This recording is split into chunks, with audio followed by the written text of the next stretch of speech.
కొంతమందికి ఎచ్చులు ఉంటాయి. ఏంటి ఎచ్చులు? అరే మన కులం ఏంది, మన వ్యవహారం ఏందిరా, మనం పోయి ఆడు కూర్చునేది ఏందిరా, మనం ఏడ పెద్ద కులం అయితే మంది, అసలు మంది అంత కులం, మంది ఎంత కులం అని కులాన్ని బట్టి ఒక్కొక్కడు ఎచ్చులు పడుతుంటారు.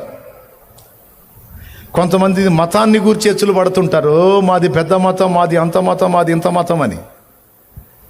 కొంతమందికి ధనాన్ని బట్టి గర్వం, కొంతమందికి వాళ్ళకున్న జాబ్ హోదాను బట్టి గర్వం. కానీ ఇతని అంతస్తు ఏమిటో తెలుసా? ఒక మంత్రి, ఒక రాజ్యంలో రాణి తర్వాత అంత అధికారం కలిగినటువంటి మంత్రి స్థాయి వ్యక్తి. అంత స్థాయి కలిగిన వాడై ఉండి కూడా దాన్ని లక్ష్య పెట్టకుండా సత్యదేవుడు నాకు ముఖ్యం, ఆయన కోసం నేను ఎంతైనా తగ్గించుకుంటాను అని నిర్ణయించుకున్న వాడై ఆయన అక్కడి నుంచి యెరూషలేముకు రావటం అనేది జరిగింది, అంత రిస్క్ చేసి. ఈరోజు ఇక్కడ కూర్చున్న వాళ్ళలో, యేసు ప్రభువు దగ్గరకు వచ్చిన వాళ్ళలో ఎవరైనా అలాంటి ఆలోచనలు కలిగి ఉంటే జాగ్రత్త. నీ కులం మనుషుల్లో గొప్పది కావచ్చు, మనుషులు నీ కులాన్ని బట్టి నిన్ను గౌరవించవచ్చు గాక, కానీ జీవం గల దేవునికి నీ కులం గొప్పది కాదు. నువ్వు ఆయన దృష్టికి ఒక పాపి అయిన మనుష్యుడివి. గుర్తుపెట్టుకో, ఆయన దృష్టికి నువ్వు ఒక పాపి అయిన మనుష్యుడివి. దేవునికి స్తోత్రం కలుగునుగాక. నీ హోదా నీకు గొప్పది కావచ్చు, కానీ నీ కులము, నీ హోదా నిన్ను రక్షించలేవు. చాలామంది జీవితాలు నాకు తెలుసు, మాది అంత కులం ఎంత కులం అని విర్రవేగటానికే కానీ హృదయాలలో ఘోరమైన వేదన, జీవితాలలో అంధకారం. పేరుకి గొప్ప గొప్ప పదవులు, గొప్ప గొప్ప అంతస్తులు, గొప్ప గొప్ప ఆస్తిపాస్తులు ఉంటాయి, కానీ నాకు తెలిసిన ఒక ఫ్యామిలీని నేను చూశాను కొన్ని సంవత్సరాల క్రితం. మార్కెట్లో వాళ్ళకున్న షాపులే కొన్ని కోట్ల రూపాయల షాపులు ఉన్నాయి వాళ్ళకి. అలాంటి కుటుంబం ఒకటి నాకు తెలుసు మా ఊరిలో. ఒకరోజు ఎవరో వచ్చి నన్ను బ్రతిమలాడితే నేను ఆ ఇంటికి వెళ్ళాను. ఆ ఇంట్లో అన్నీ ఉన్నాయి, అద్భుతంగా ఉంది హౌస్, కోట్లకు పడగలెత్తిన కుటుంబం. కానీ నేను ఆ ఇంట్లోకి వెళ్ళి నేను బయటికి వచ్చిన దాకా ఆ కుటుంబస్తులు ఏడుస్తూనే ఉన్నారు. కులం రీత్యా వాళ్ళు గొప్ప కులస్తులు అనుకుంటారు, డబ్బు రీత్యా వాళ్ళకి చాలా సౌండ్ ఉంది. కానీ ఈ రెండింటిని బట్టి వాళ్ళ బ్రతుకుల్లో శాంతి లేదు, నెమ్మది లేదు, సమాధానం లేదు, ఆదరణ లేదు. ఆ తల్లి మాట్లాడుతూ ఏడుస్తుంది, పెద్ద కొడుకు జీవితం ఎట్లా అయిపోయింది, చిన్న కొడుకు జీవితం ఎట్లా అయిపోయింది, మా కుటుంబాల్లో నెమ్మది లేదు, మా బ్రతుకుల్లో శాంతి లేదు, ఎందుకయ్యా మాకు ఇలాంటి పరిస్థితి దాపురించింది అని ఏడ్చింది. మాకు తినటానికి ఉంది, ఉండటానికి ఉంది, చాలా సంవత్సరాలకు సరిపడనుంటుంది, ఎందుకయ్యా మా బ్రతుకులు ఇలా అయిపోయినాయి, ఎందుకయ్యా కంటి నిండా నిద్రపోలేకపోతున్నావు, కడుపు నిండా తినలేకపోతున్నావు, ఎందుకు మా పరిస్థితులు ఇలా మారినాయి అంటే నేనేమని చెప్పేది? నాకు తెలుసు ఎందుకు అట్లా మారుతుందో. ఎందుకు మారిద్దో తెలుసా? మనిషి జీవితం అలాగునా. శాపం ఎందుకు ఏలుబడి చేస్తుందో తెలుసా? పాపాన్ని బట్టి. దేన్ని బట్టి? పాపాన్ని బట్టి శాపం ఏలుబడి చేసింది. గుర్తుపెట్టుకోండి, రక్షణ పొందిన వాళ్ళైనా, రక్షణ పొందని వాళ్ళైనా, రక్షణ పొందిన వాళ్ళకైనా, రక్షణ పొందని వాళ్ళకైనా, ఎవ్వరికైనా పాపం ఎప్పుడు కూడా మంచి రిజల్ట్ ఇవ్వదు.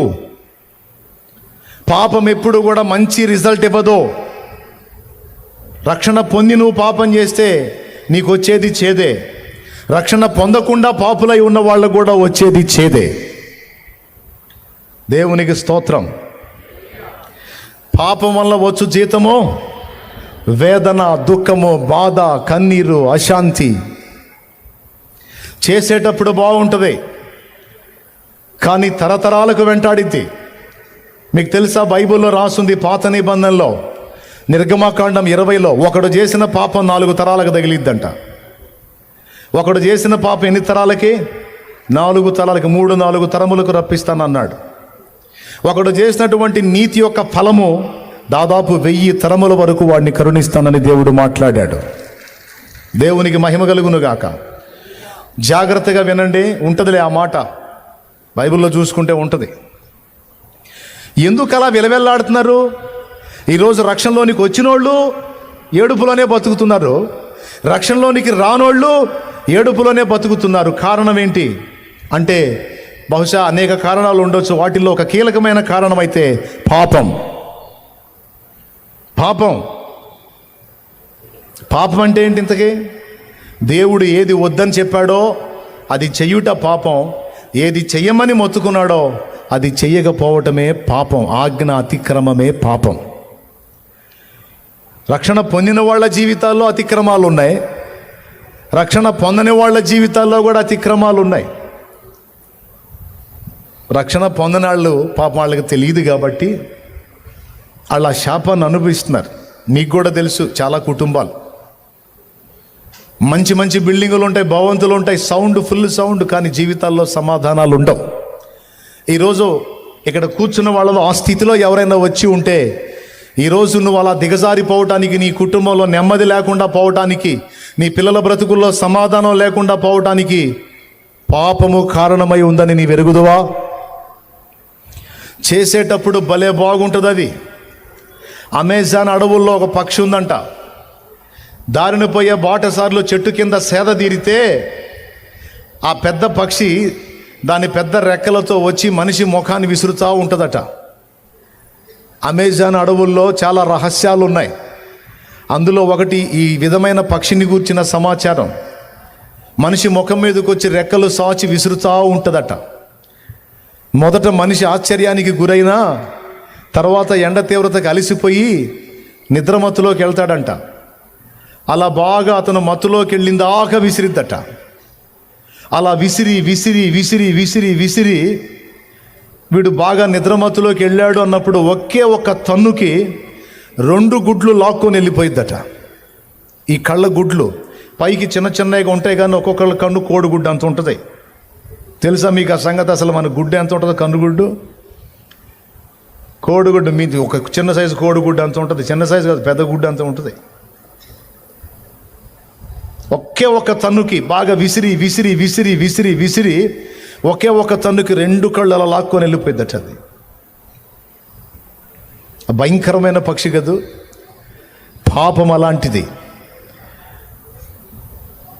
ధ్రువపు ఎలుగుబంట్లని వేటాడే పద్ధతి ఒకటి ఉంటుంది. వేటగాళ్ళు ఎలా వేటాడతారో తెలుసా?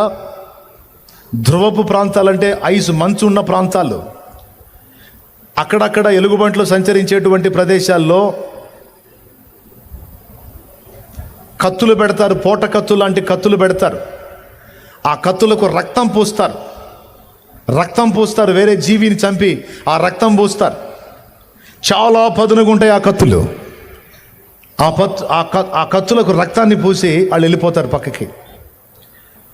ఈ ఎలుగుబంట్లు వస్తాయి కదా, ఈ ధ్రువపు ఎలుగుబంట్లు తెల్లగా ఉంటాయి. అవి కూడా వాటికి రక్తం అంటే భలే ఇష్టం. వచ్చి ఆ రక్తం ఉన్నటువంటి కత్తులను వాటి నాలుకతో ఆ రక్తాన్ని నాకటం మొదలు పెడతాయి. అలా నాకే సందర్భంలో వాటి నాలుక తెగుద్ది. తెగి వాటి రక్తమే అవి నాకుతూ ఉంటాయి. ఫస్ట్ ఏమో వేరే జీవి రక్తం నాకుతాయి, తర్వాత వాటి రక్తమే అవి నాకుతాయి, వాటికి తెలియదు. చివరికి ఏమైపోయింది వాటి పరిస్థితి అంటే, వాటి నరాల్లో ఉండాల్సిన రక్తం అంతా కడుపులోకి వచ్చేస్తుంది. రక్తం నరాల్లో ఉంటే బ్రెయిన్, దాని కాళ్ళు అవన్నీ పనిచేస్తాయి, కానీ అదంతా బ్లడ్ అంతా కడుపులోకి వస్తే సచ్చిదిగా. కానీ అది నా రక్తమే నేను తాగుతున్నాను, నన్ను నేనే నాశనం చేసుకుంటున్నాను, నన్ను నేనే పాడు చేసుకుంటున్నాను అని గ్రహించదు. గ్రహించక దాని రక్తం అదే తాగుతూ తాగుతూ తాగుతూ అలాగూ వాలిపోయింది. చివరికి ఏమైందో మీకు తెలుసు. దాని బ్లడ్, నరాల్లో ఉండాల్సిన బ్లడ్ కడుపులోకి వచ్చేసి చచ్చిపోద్ది. అప్పుడు దాన్ని తోళ్ళు తీసుకెళ్ళి దాన్ని చేయాల్సిన పనులు వాళ్ళు చేస్తారు వేటగాళ్ళు. పాపం ఎలాంటిదంటే, అది చేసేటప్పుడు చేసే వాళ్ళకి భలే మజాగా అనిపిస్తుంది. ఎంత హాయిగా ఉంటుందో, ఎంత బాగుంటుందో.